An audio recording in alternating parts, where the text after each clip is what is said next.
You don't belong here." The sound sliced through the air like a blade, thin, cold, and gleaming. Every head turned toward the source of the voice, Sloane Halstead, daughter of Richard Halstead, the tech billionaire once praised as the man who rebuilt America with data. At 27, tall poised, her silver satin dress glittered under the chandelier, and she didn't bother to lower her voice. She wanted the whole room to hear. And they did. Eleanor Brooks stood 3 steps from the champagne counter, one hand lightly holding her small clutch, a soft coral hue in a sea of black suits. No designer label, no extravagant jewelry, nothing but absolute stillness. She didn't react, didn't exhale sharply, didn't look away. Her silence thickened the air. Above her the jazz quartet kept playing "Fly Me to the Moon," but the rhythm slowed, the clinking of glasses faltered, and then stopped completely. Inside the glass-walled grand hall of the Astoria Club, the symbol of Chicago's elite, every motion seemed to freeze. Sloane arched an eyebrow as if discovering a new form of entertainment. "Oh, come on," she said, half laughing, half sneering. Someone must have let this woman into the wrong room. A few guests smirked. Others pretended to sip their drinks, avoiding eye contact. In rooms like this, power didn't need to be right. It just needed to be loud. Elena stood tall. In her deep brown eyes there was no anger, only control.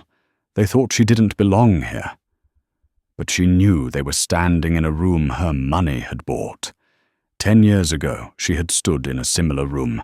Only then, she was the lone woman with her skin, her voice, and her dream dismissed as naive. They had patted her shoulder, called her inspiring, and turned their backs. She had walked out empty-handed, but carrying a fire that would never go out. Now, a decade later, she didn't need their permission to walk through any door. She chose to enter.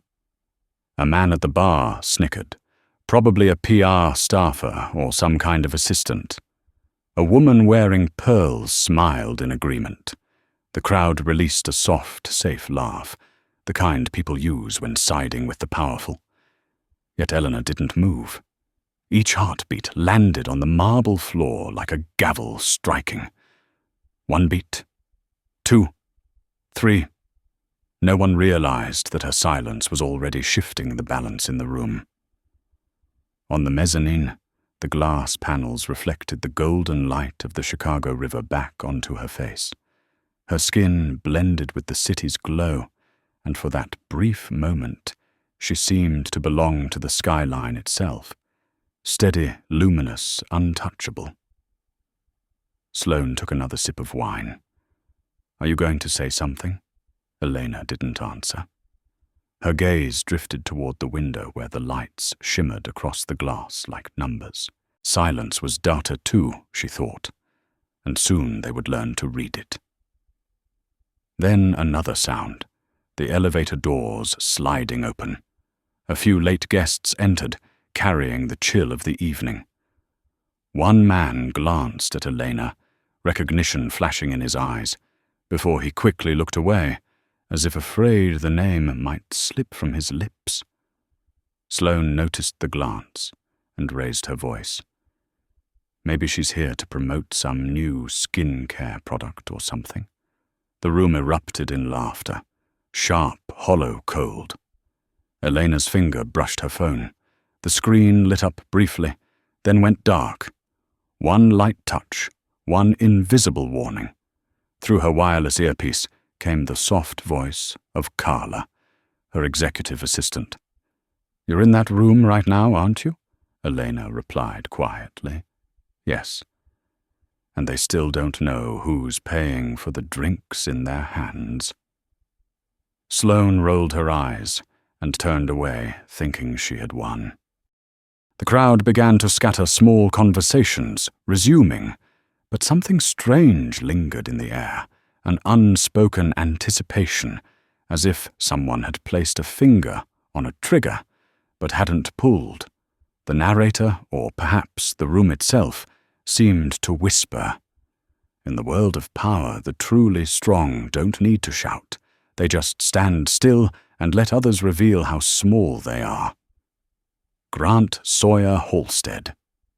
Holding's young advisor approached. His brown hair was neatly combed, his navy suit precise. He smiled in that corporate way. "I'm sorry, this area is for key shareholders only. I don't see your name on the list." Elena turned her head slowly, a faint smile, neither friendly nor defiant. "Then your list must be missing a few lines," she said, her voice low, even every word landing like metal. Grant hesitated, not out of fear, but because something in her tone made him realize he had just made a mistake. Sloane scoffed. "See, Grant, I told you. She's probably just someone's +1. Eleanor said nothing more. She lifted her chin, scanning the room, the light reflecting in her eyes like shards of gold. A flicker of pity crossed her gaze, not for herself, but for them, the ones who believed status was permanent. And then, with another quiet tap on her phone, she sent a signal only Carla would understand. "Prepare the red vial." No one in that room knew that within minutes their laughter would become evidence for the most expensive lesson of their careers. Because that night at the Astoria Club, it wasn't champagne or gossip being served, it was a reversal of power. And it began with the silence of a woman in a coral dress. Outside, Chicago blazed bright against the glass, but inside that room, another kind of fire was being lit. The fire of awakening. Elena Brooks still hadn't said a word. Yet every single person in that room had already started listening to her, even if they didn't know it yet. The jazz band shifted to a slow ballad, each note falling adrift, dissolving into the thick air of confusion. Grant Sawyer still stood before Elena, the light from the crystal ceiling reflecting off his brown hair and the sweat glistening at his temple. He tried to remain composed, but his voice trembled like a string pulled too tight. "Ma'am, if you don't have a badge or an invitation, I'm afraid." "What are you afraid of?"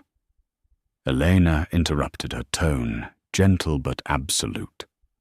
Grant froze, unable to continue, before soft laughter rippled from the group near the bar. "Maybe she's here looking for a job," said a man wearing a gold watch, "or trying to get a selfie to prove she's met someone important." The laughter spread slick and shallow. Sloane turned arms, crossed her expression, dripping with superiority. "You know," she said, "we don't hate you. It's just that this place has standards." "Standards?" Elena repeated, her lips curving faintly. An interesting word. No one noticed the subtle glow of her phone screen. A message from Carla appeared, red file ready. Waiting for signal. Elena didn't reply. She simply typed one word, "Not yet." She lifted her gaze. In her eyes, Sloane's reflection flickered like a broken shard of light. The young woman had all the things the world calls privilege, pedigree, beauty, position, and the confidence of someone who's never had to fight to be heard.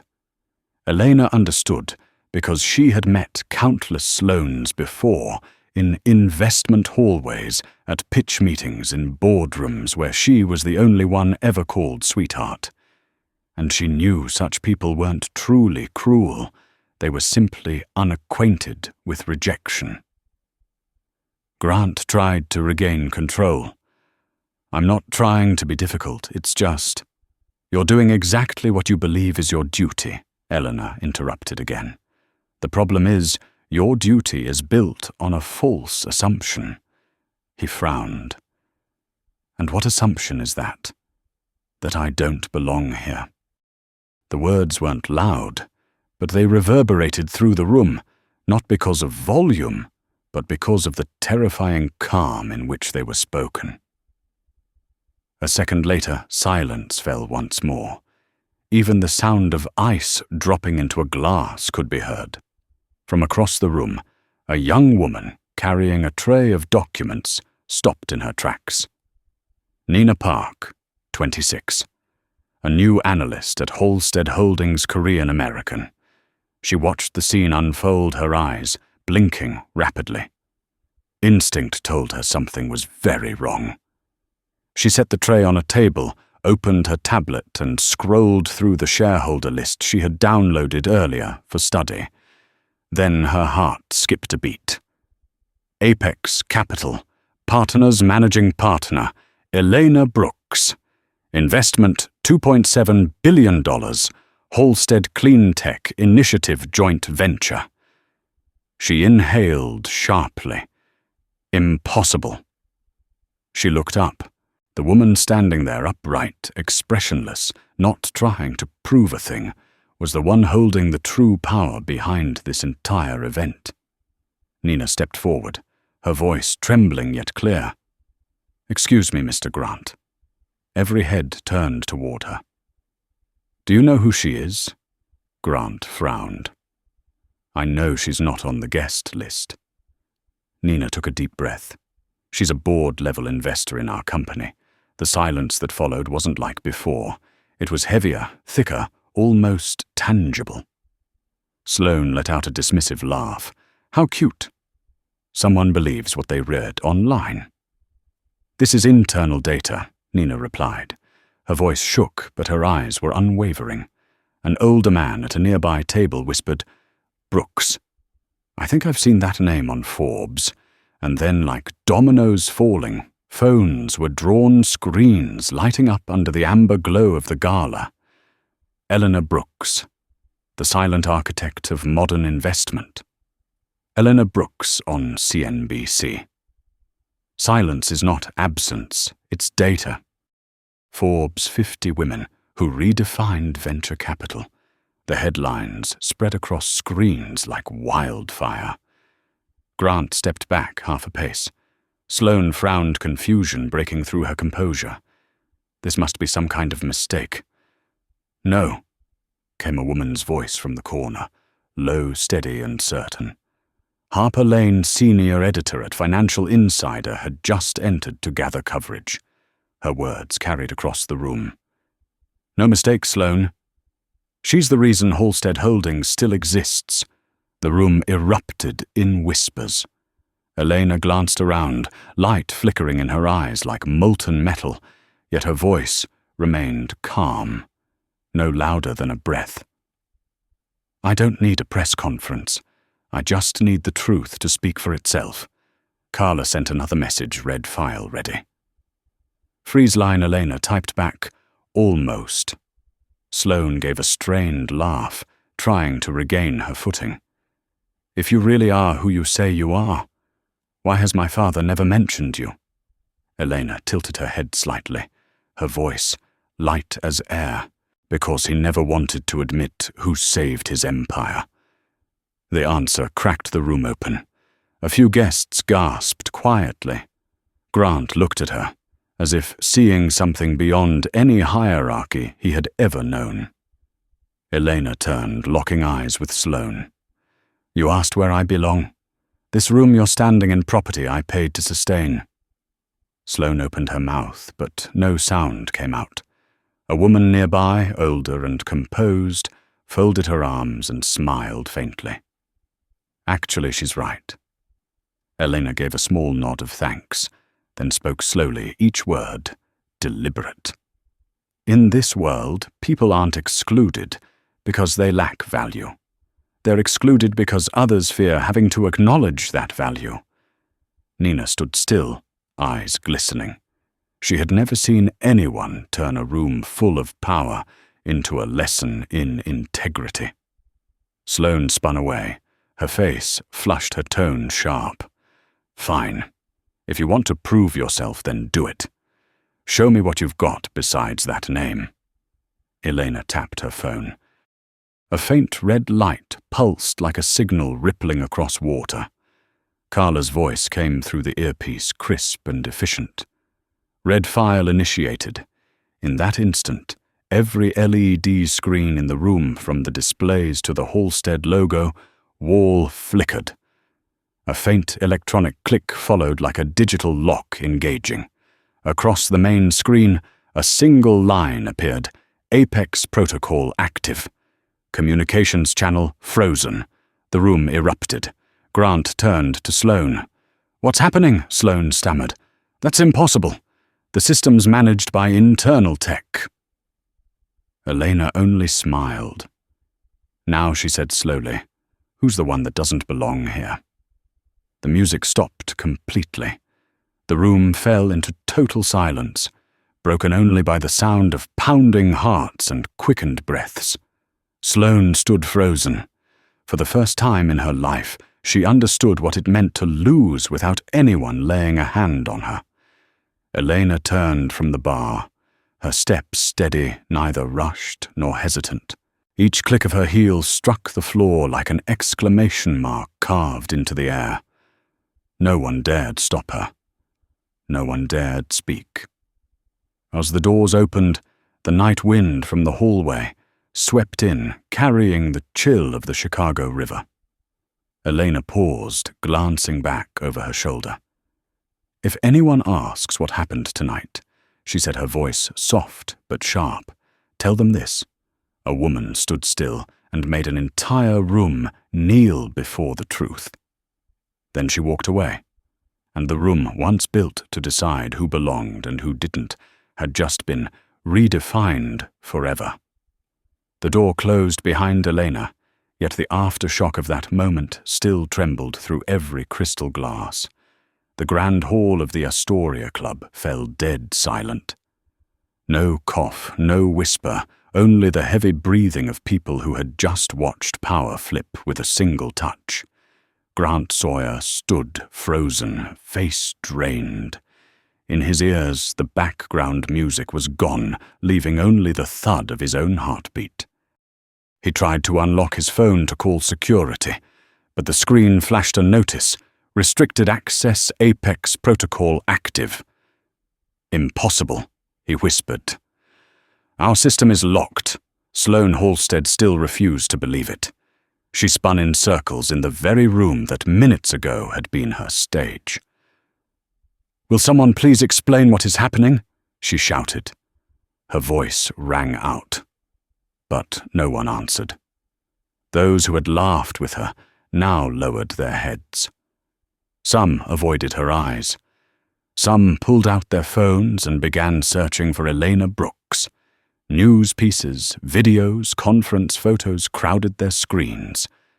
Elena Brooks, the silent architect of Apex Capital, the woman who makes corporations stop talking and start listening.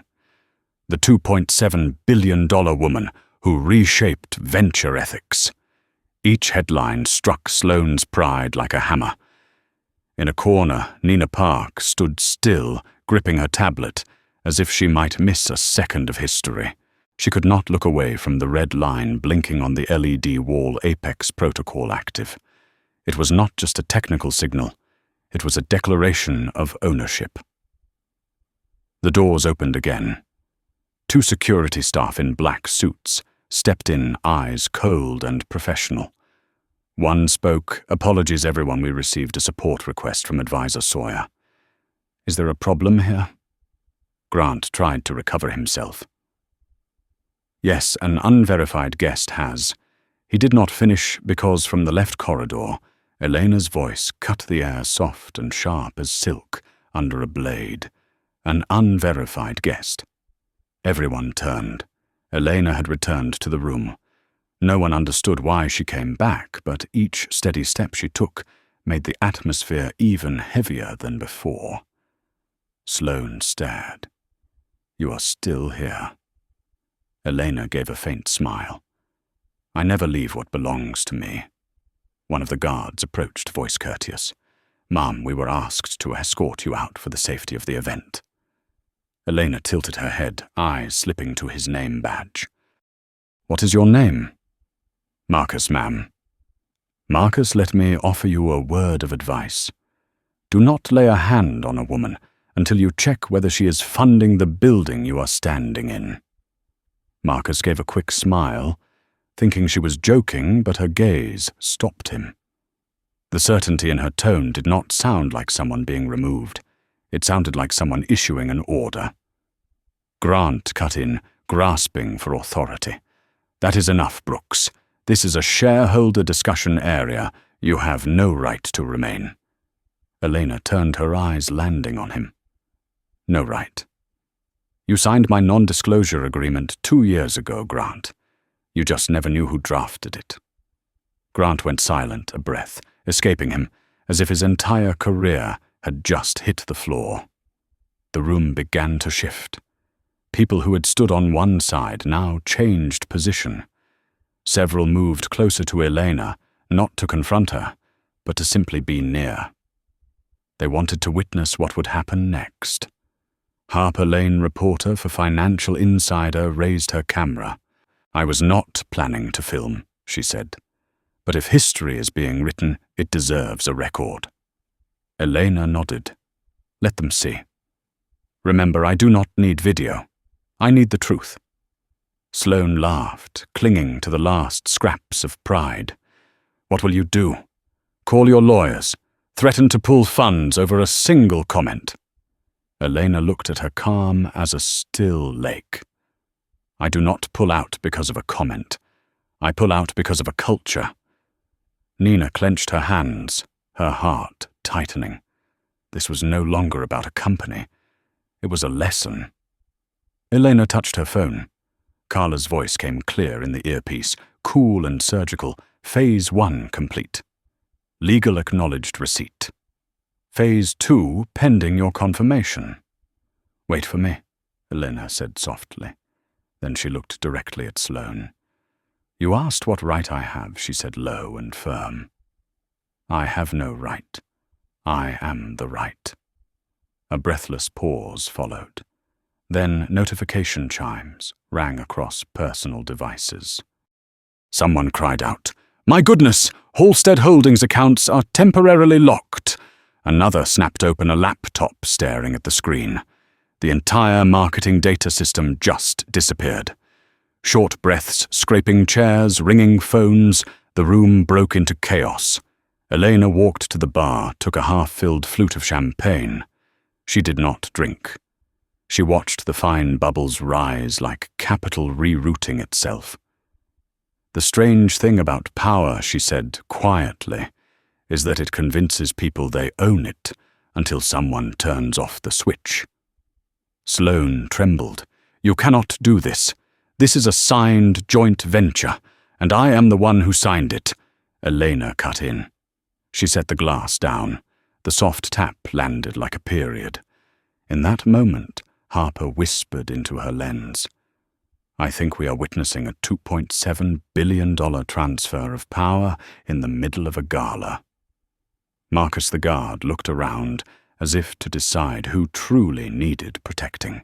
He lowered his hand from the radio and gave Elena a small nod. "Understood, ma'am. No one will touch you." Elena smiled her thanks, the smile of someone who had changed an entire system without raising her voice.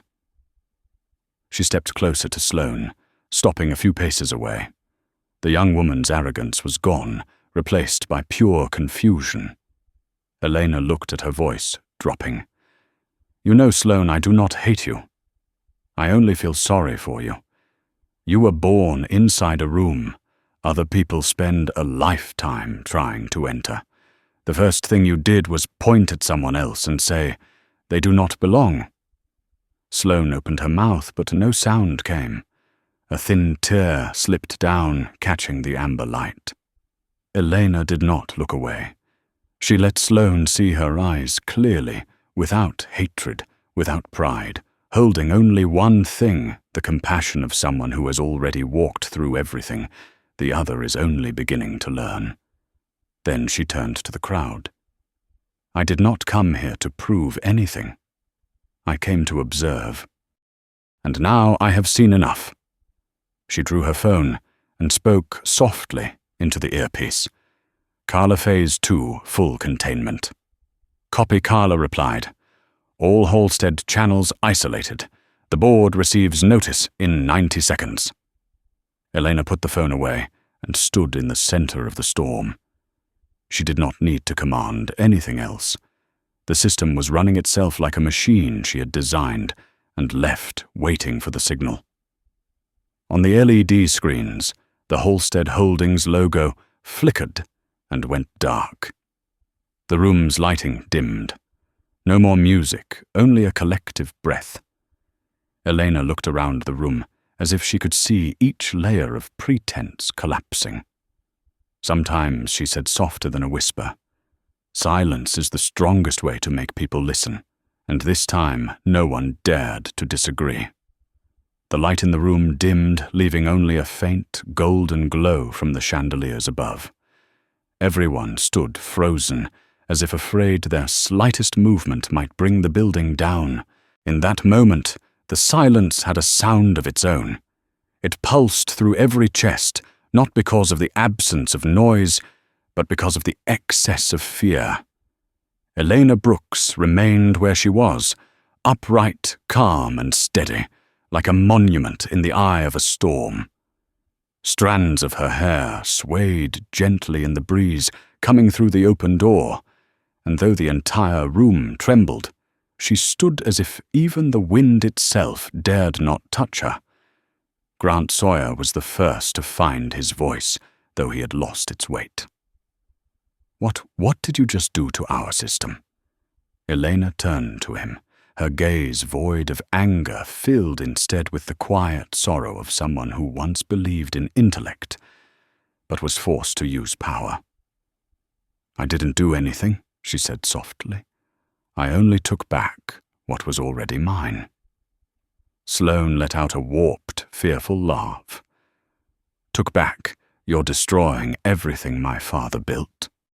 Elena looked at her, her eyes cutting through layers of makeup, through arrogance, down to the hollow core of a child sheltered by privilege.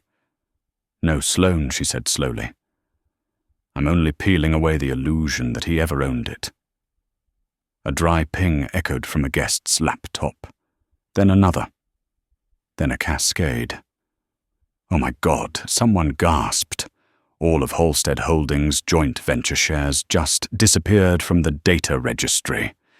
"Apex is actually pulling out," another man stammered. "That's impossible. That protocol can only be activated by a founding stakeholder." Every eye turned toward Elena. She simply smiled. The faces around her began to change. Those who once laughed now looked at each other in suspicion. Those who had stood by Sloane quietly stepped back. Harper Lane, the financial insider reporter, raised her camera, but Eleanor lifted her hand, signaling her to stop. "This isn't a time to record," she said. "It's a time to remember."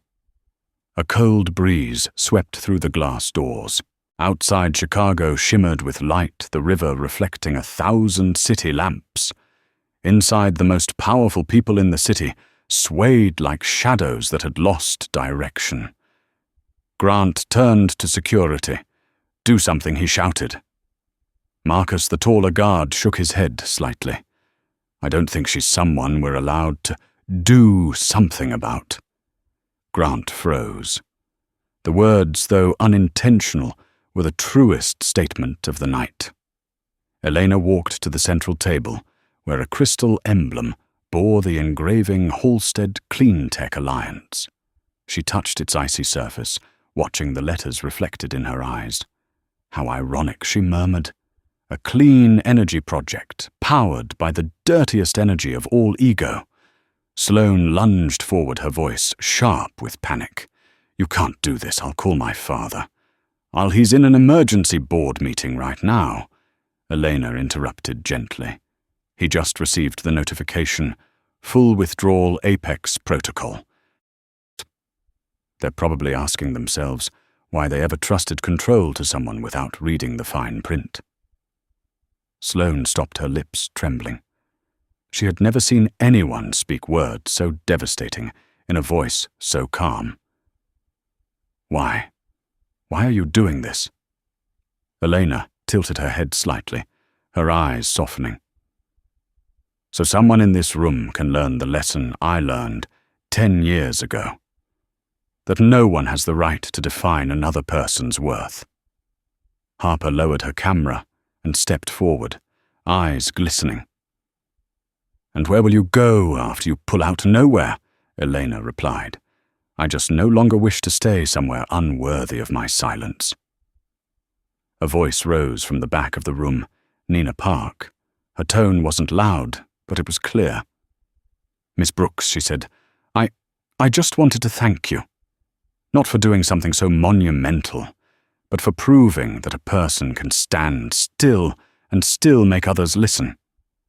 Elena looked at her and smiled softly. "Don't stand still, Nina. Walk.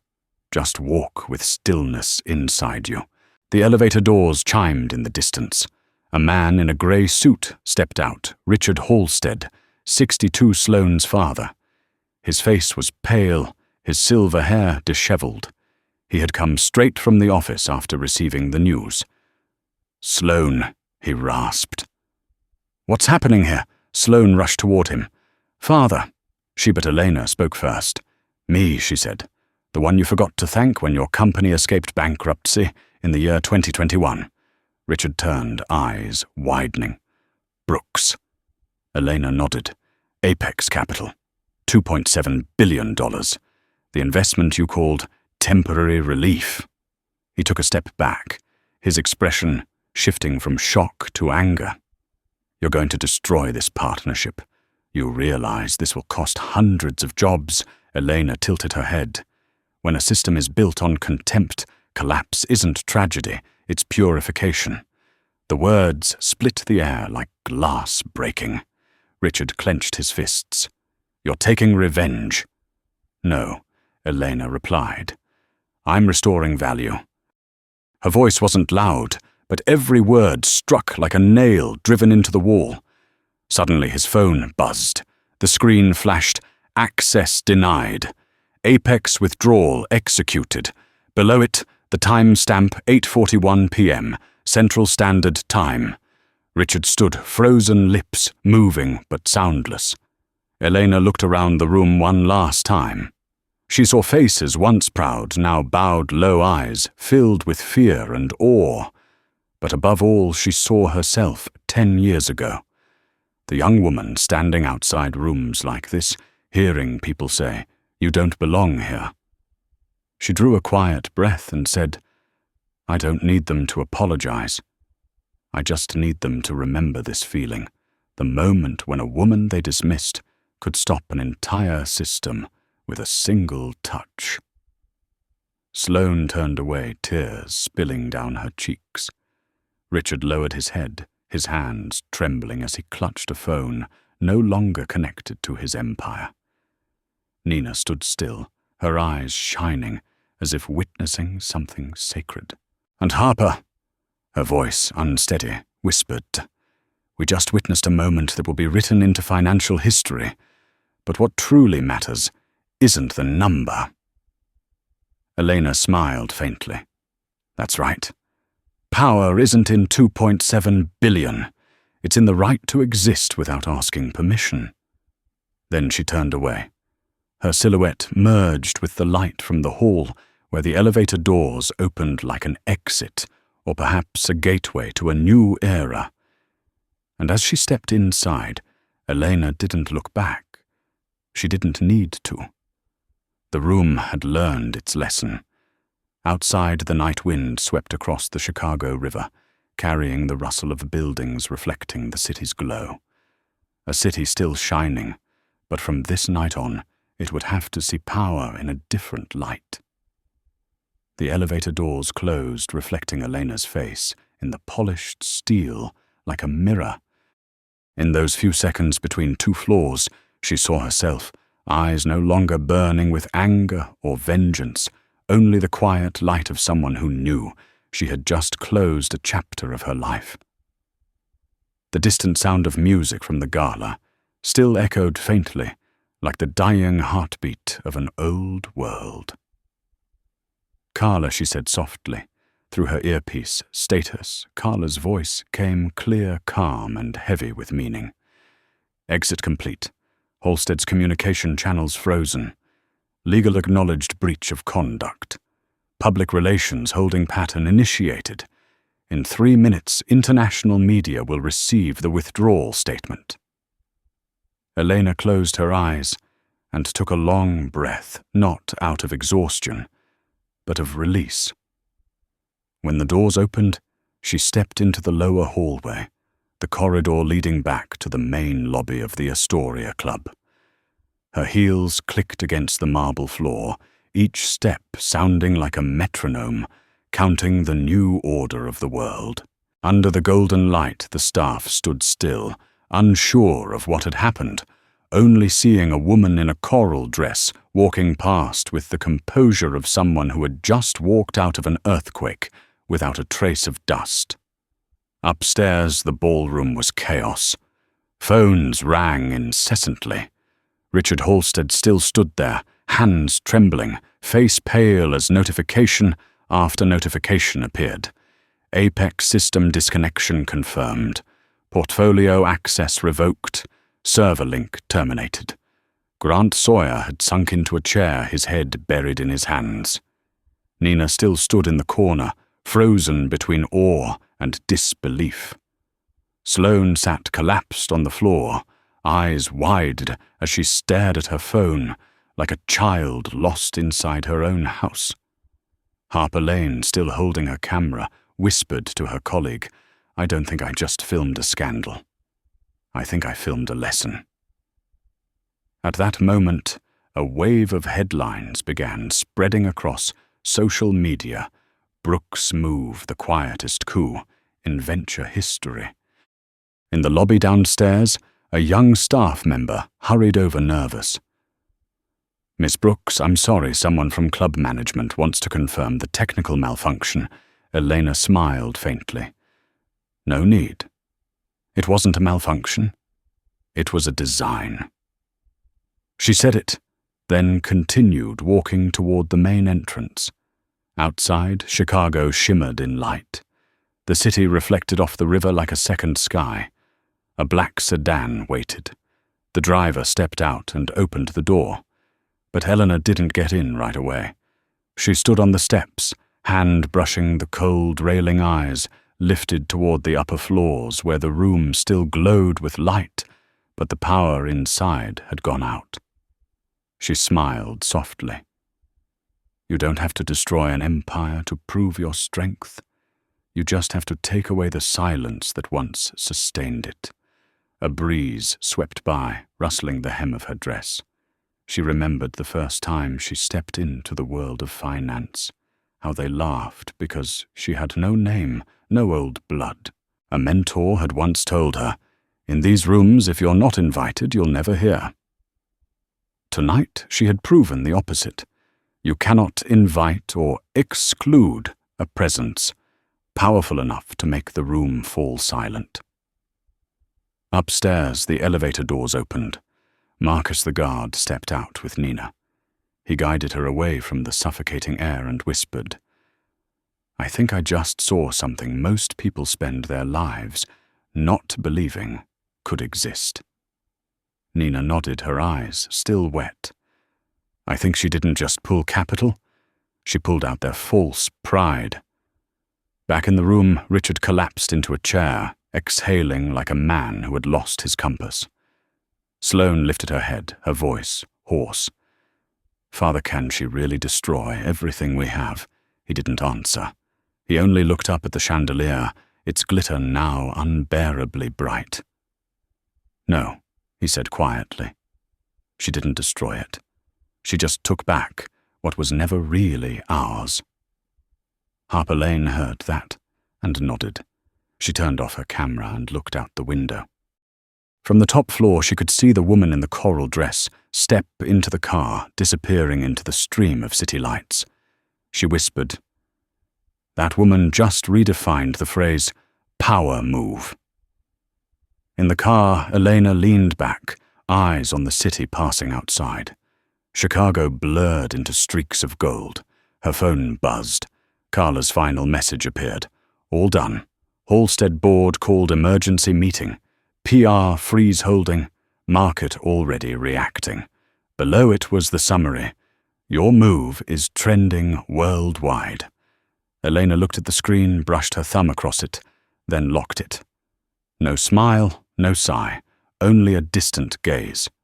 "Carla," she said into her headset, "don't respond to any interviews. This story isn't for the media." "Then who is it?" for Carla asked. "For the other rooms. The rooms where someone else is being asked the same question. You don't belong here." A long silence followed. Then Carla said, "You know they'll never forget tonight." Elena smiled faintly. "They don't need to remember me. They just need to remember the feeling." The car turned onto Michigan Avenue. The city outside roared on, but inside, her heart was still as water. For the first time in years, she felt no need to prove anything. She only needed to exist as the very definition of true power. Outside, light rain began to fall, the streetlights reflected on the wet asphalt glowing like a melting constellation. Elena unlocked her phone, glancing at hundreds of new notifications: Forbes, CNBC, Bloomberg, countless interview requests. The top headline read, "Who really controls capital?" She scrolled past it without reading. In the window's reflection, she saw herself, not the investor, not the symbol, but the young woman from 10 years ago. The one who quietly walked out of a meeting after her first proposal was dismissed because her name wasn't refined enough. Tonight she had returned not for revenge, but to close the circle. The car stopped at a red light. Elena turned her head and saw the Astoria Club in the distance, the building still shining, but she knew that light no longer belonged to power. It belonged to emptiness laid bare. In her earpiece, Carla's final words came softly. "You just rewrote the definition of silence," Elena whispered back. "I just showed them that silence, when it belongs to the right person, is thunder." The light turned green. The sedan glided forward, carrying the glow of the city with it. In the distance along the river, the buildings still blazed bright. But within that night, a new story was being written, not with ink, but with a silence powerful enough to move the world. That night, Chicago didn't just witness the end of a deal. It witnessed the birth of an icon, the symbol of strength that never needed to shout to be heard. The next morning, Chicago woke to a sky polished in cold steel. The river mirrored the silver-gray light, silent yet sharp. The morning papers were no longer filled with the usual financial summaries. They were a wake-up call. Apex Capital withdraws. $2.7 billion from Halstead Holdings. Overnight collapse shakes the venture world. Elena Brooks, the woman who ended an era with one command. At the Halstead Holdings headquarters in the Loop, the atmosphere felt like a storm without wind. Screens flickered, public relations teams scrambled to craft statements, and on the 40th floor, Richard Halstead sat slumped. His tie loosened, his eyes hollow from a sleepless night. "Damage report," he asked, his voice rasping. A nervous financial officer answered, "The joint accounts are frozen. 42 subsidiary projects dependent on Apex funding are halted. Global media is calling it the fastest withdrawal in private equity history." Richard clenched his fists, then let them fall open, as if accepting what could no longer be undone. "All because of one careless look from my daughter." He murmured, his tone a mix of regret and shame. In a 28th floor apartment overlooking the Gold Coast, Elena sat by the window, steam curling from her cup of black coffee. Below, the city moved in hurried rhythm. On the tablet before her, dozens of emails poured in from news outlets, investors and venture firms. Carla stepped forward, placing a stack of folders on the table. "Good news or bad news first?" "Both are signals." Elena replied, her eyes still on the screen. Carla took a seat. Good news, Apex shares are up nearly 19% overnight. They're calling you the woman who saved corporate ethics. Bad news, major funds are reaching out to book you for conferences. They want to turn you into a symbol. Elena smiled faintly. Then they haven't learned yet. I don't want to be a symbol. I just want to keep the noise quiet. She rose and walked to the large glass wall that framed the city. The sun began slicing through the mist, its rays like narrow blades of light. Carla, she said softly, remember back in 2013 when I was just an intern at Strauss Capital, and they told me I'd never make director because I didn't fit the image of a leadership figure. I stayed silent that day, and I promised myself the next time I stayed silent, it would be the kind of silence that made the whole world listen. Carla nodded. And you kept that promise. The phone rang. On the other end was Harper Lane. Elena.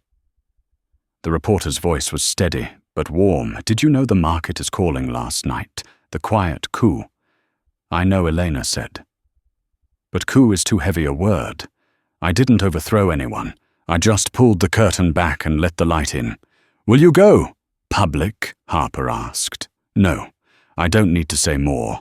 If they didn't understand after last night, 1,000 explanations won't help.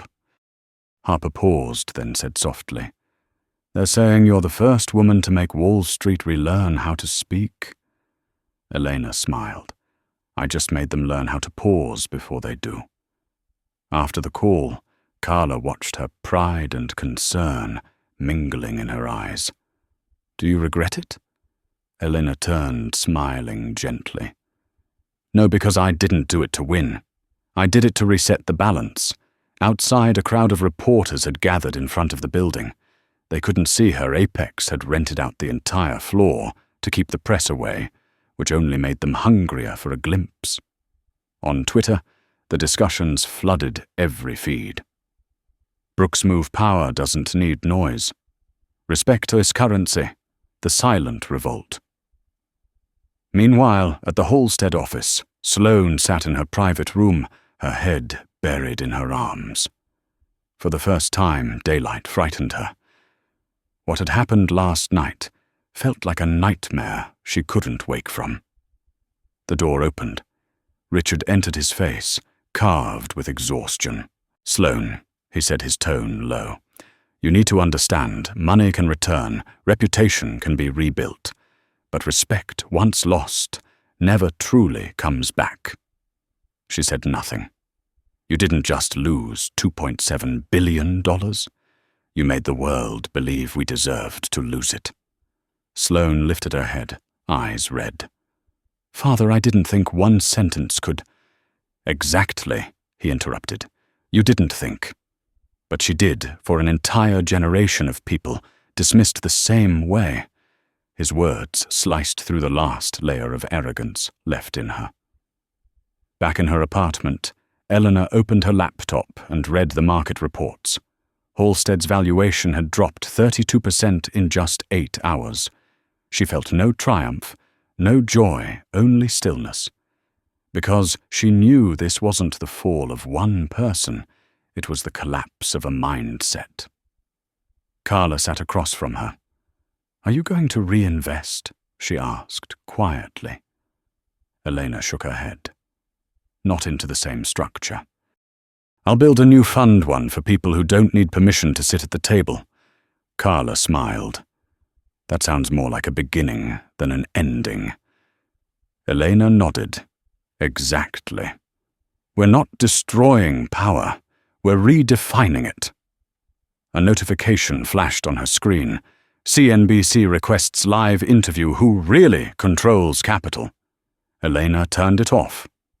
No one needs to know who controls capital, she said. They just need to understand that respect is a form of currency. And last night, they lost it. The wind outside began to pick up. The city was fully awake now. the hum of traffic blending with the distant whistle of trains, forming a chaotic yet vibrant symphony. Elena closed her eyes, listening to that noise as though it were the heartbeat of the world, the same heartbeat she had made skip for one brief moment the night before. "Carla," she said, "prepare the list. I want to revisit the startups I turned down last year for lacking the right image. I want them to know we invest in vision, not in mirrors." Carla laughed softly. "Understood, Madam Silence." Elena smiled. "No. Call me the one who begins again." Outside, the sky over Chicago burned brighter.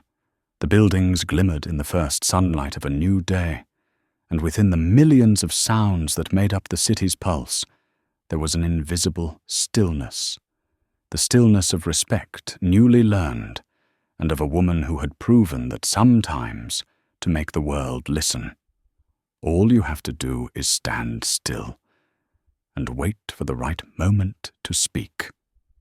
2 days later, Chicago still hadn't recovered from the aftershocks. The name Elena Brooks swept across global media like a strange wind, quiet without scandal, yet powerful enough to make the world pause. Headlines carried a mix of admiration and unease. The woman who made capital bow its head. The fall of Halstead, or the awakening of an industry. On national television, experts argued whether Elena's actions were an act of punishment or a declaration of ethical leadership. But amid the noise, the woman at the center of it all chose silence. She gave no interviews, posted nothing, appeared nowhere. The only image of her surfaced from a bystander's photo the next morning, showing her at a small coffee shop, paying for her drink herself, pouring her own cream, smiling kindly at the barista. An ordinary woman, except for the fact that the world had just learned she could shake it with a single message. Across the city, inside Apex Capital's temporary office, Carla studied the new reports. Every chart marked a seismic shift. Stocks of companies once tied to Halstead were falling, while funds known for ethical investing were rising sharply. The financial world called it the Brooks effect. It wasn't just the movement of capital anymore, it was the movement of conscience. Carla looked up as Elena entered. She was dressed simply a grey sweater, black slacks, her hair pulled back. Yet she still carried that same presence, the kind of stillness that made others fall silent. "Any updates?" Elena asked. Carla flipped through a few pages. "What you've started has gone far beyond finance. More than 60 firms have signed investment ethics pledges modeled after Apex. A women's investment organization in Washington wants to name you as an honorary advisor." Elena smiled faintly. "Honor saves no one, but principles can." She walked toward the window overlooking Lake Michigan. The water was a deep blue-green, reflecting the grey sky. Through the chill in the air, she remembered that night at the Astoria Club, Sloane's disdain, the laughter of the crowd, and the moment of silence that had split 2 worlds apart. It wasn't victory, she thought. It was release. Carla set down the newspaper and said quietly, "You know, some say that tonight was a turning point for American venture capital, but to me it was a turning point for dignity." Elena turned her gaze soft. "You're right. Money is never dirty. Only the way people use it gives it a stench." At that same time, high above the old Halstead building, Richard sat in an emergency board meeting. No one dared raise their voice. Every question revolved around the same one. How do we regain market trust? But Richard knew the real question was, how do we regain respect? He looked around the table, faces once filled with pride, now lined with fear. He remembered Elena's eyes that night, not angry, not vengeful, but like a mirror held up to his own reflection. A mirror he had avoided all his life. "We've spent too long measuring power in money," he said hoarsely, and forgot that those who truly hold power are the ones who can withdraw it. Sloane sat quietly in the corner listening. Gone were the red lipstick and evening gowns. Now she was just a young woman with a hollow face. After the meeting, she approached her father. "Dad." He turned his eyes no longer angry, only tired. "Do you have something to say?" She swallowed her tears. "I want to apologize, not just for what I said, but for truly believing I had the right to say it." Richard said nothing for a moment, then nodded, slow but genuine. "Now you understand why people respect her, not fear her."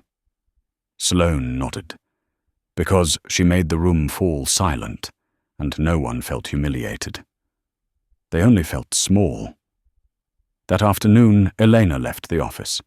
She drove to the old neighborhood where she had lived when she first arrived in Chicago. The streets were still windy, the smell of toasted bread still drifting from the same bakery. She stopped outside the old cafe, the place where she once scribbled her first business plans on napkins back when no one would fund her. The owner, Mary, recognized her instantly.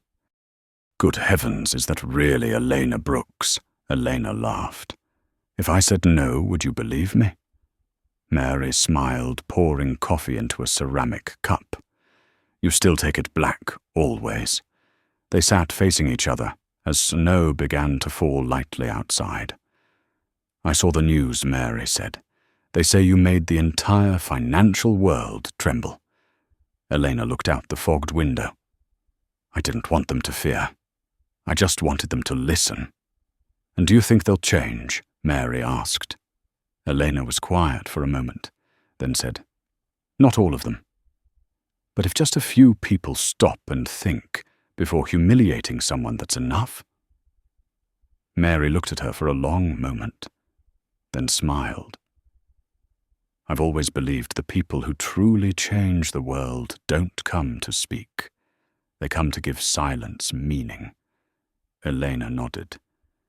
"Maybe you're right." Night fell.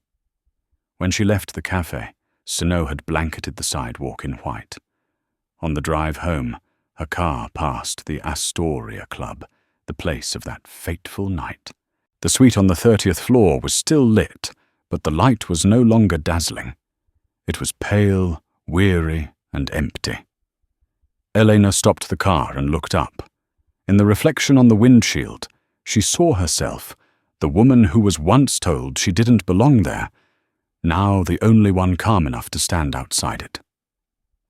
She turned on a classical station, the soft notes brushing the air like wind against skin. In that moment, she felt something unexpected, not pride, but empathy. She no longer hated them. She only pitied that they hadn't yet learned what had taken her a decade to understand, that power isn't something to hold. It's the responsibility to let go. At the right time. Elena pressed the accelerator, merging into the river of city lights.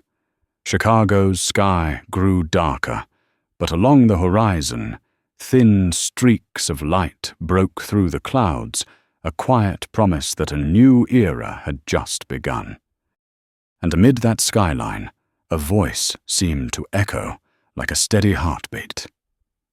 When the world learns that respect is worth more than money, when the rooms of power stop speaking and start listening, when silence ceases to mean weakness and becomes a mark of control, that will be the day history remembers by one name, Elena Brooks, the woman who made the market listen.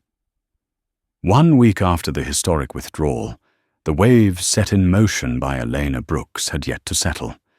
In New York, at the Future of Capital Ethics conference, the keynote speaker opened with a line that made the entire hall fall silent.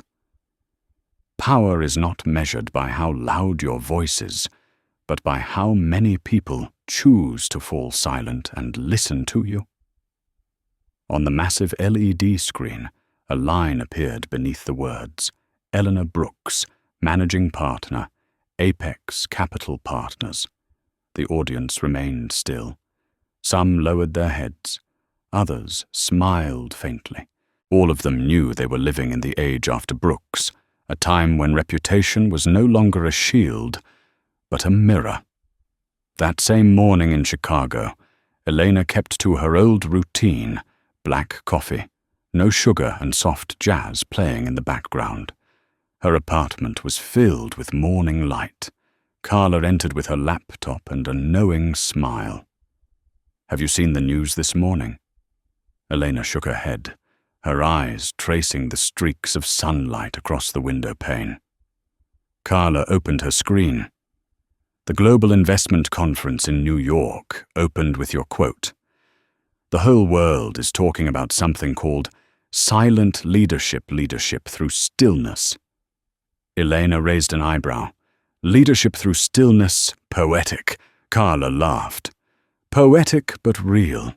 They're saying you've redefined how power is expressed. It's no longer the sound of fists on tables, but the sound of deep breathing." Elena chuckled softly.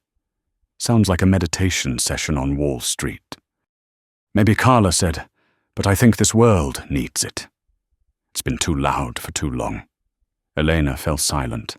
Her mind drifted back to that night, not the chaos or flashing lights, but the moment when every laugh vanished, and she realized true power doesn't step forward, it makes others step back.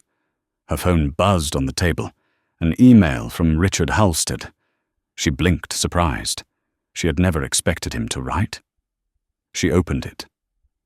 "Elena, I don't know how to begin, except with an apology. You didn't just make me lose an empire, you made me face myself. I built my company on ambition, but you reminded me that the true foundation of power is respect. If there's one thing I want you to know, it's that the next generation of Halstead will not be allowed to forget you, Richard." Elena closed the laptop gently. For a brief moment, her eyes softened. Not out of forgiveness, but out of understanding. She knew that apology wasn't just for her. It was for everyone who had ever been pushed out of a room simply because others couldn't see far enough. That afternoon, she drove to her old university, the place that once rejected her first funding proposal. The building was the same, its stone steps worn smooth by time. Students rushed by, full of energy. As she crossed the courtyard, some recognized her and whispered excitedly, "That's Brooks, it's really her." She smiled, light as a breeze. She hadn't come for applause. She had come to give something back. Inside a small lecture hall, Elena stood before 30 students studying finance and management. No cameras, no journalists, only a whiteboard, a marker, and a silence filled with respect. "You know," she began, "they often teach you that investing is a game of numbers. But in truth, it's a game of people. And people forget too easily money can't buy respect." A student raised his hand. "Do you regret withdrawing from Halstead?" Elena looked at him, smiling gently. "If I regretted it, I wouldn't have done it. But I didn't enjoy doing it either. I just knew this. If we keep letting disrespect exist, it will multiply. And sometimes you have to stop a storm to save the harvest." The room stayed quiet.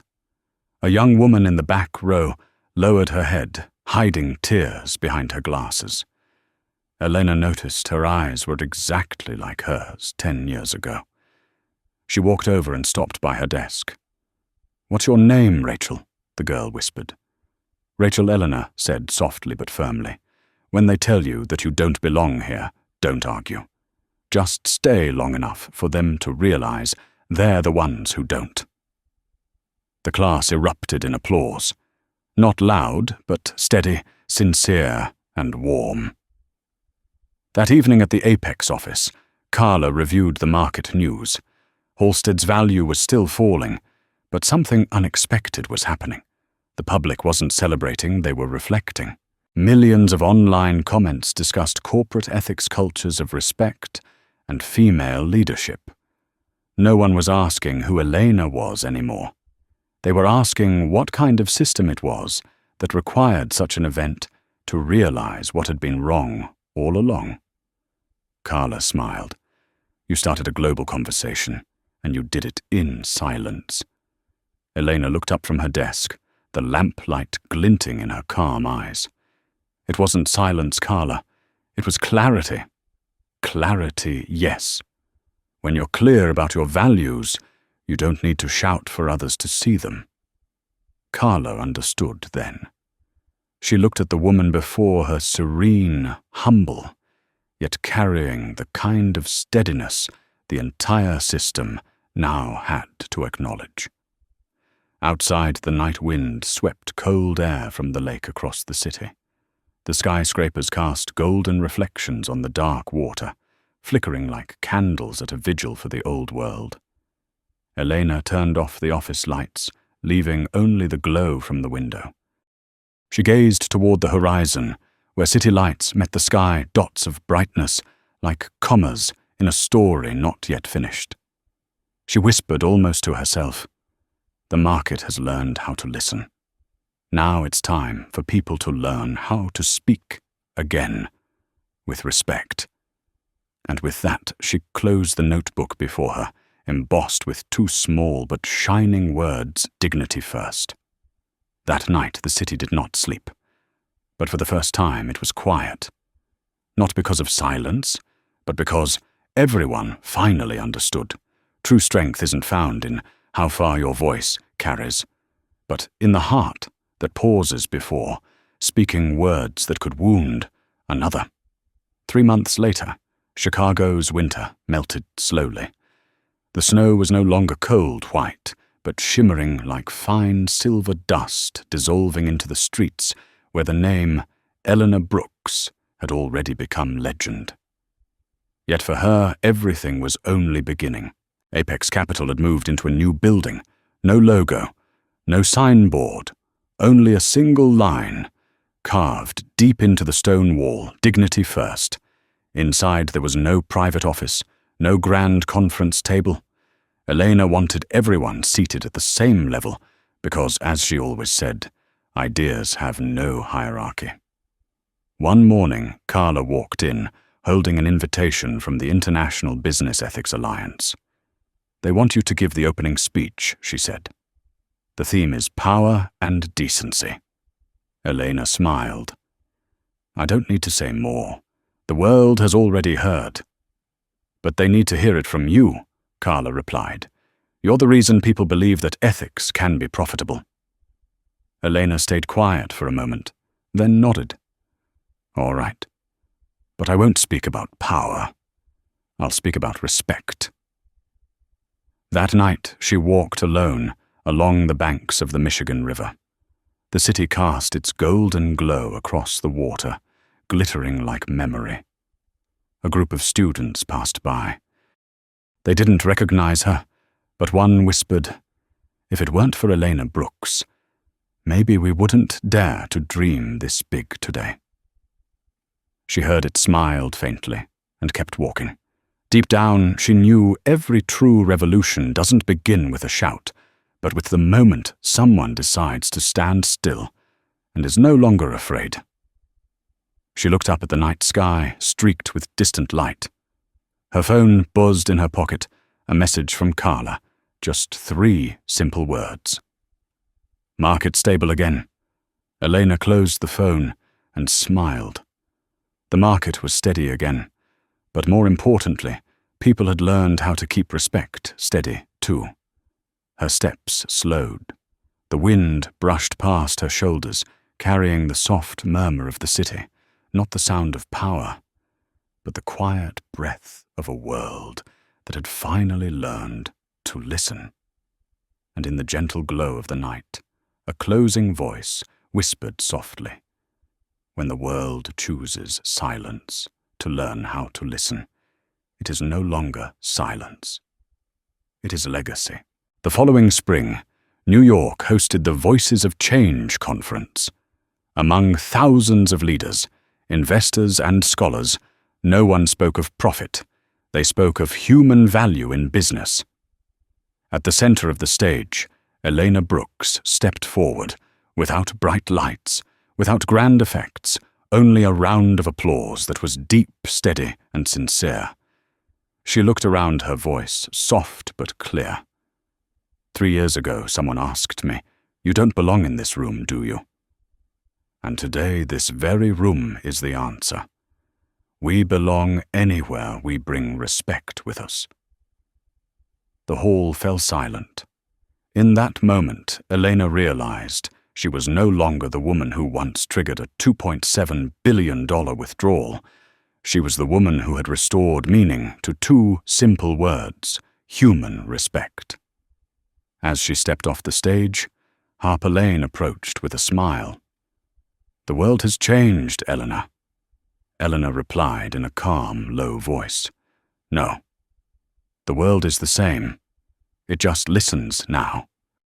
Outside, a light spring rain filled the city lights, reflecting softly against the glass. Elena stood still, closed her eyes, and drew a long breath. There was no longer a need to prove anything, no need to win, only to be still. Because sometimes the quiet of one person is enough to teach the entire world how to speak again with kindness. And that was how Elena Brooks ended an era with a smile that needed no applause.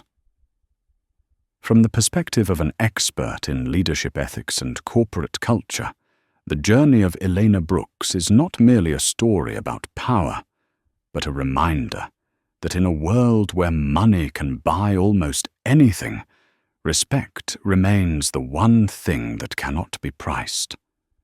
When a woman dares to stand still amid the noise, allowing her silence to become the voice that transforms an entire system, she proves that ethics do not weaken power, they make it trustworthy.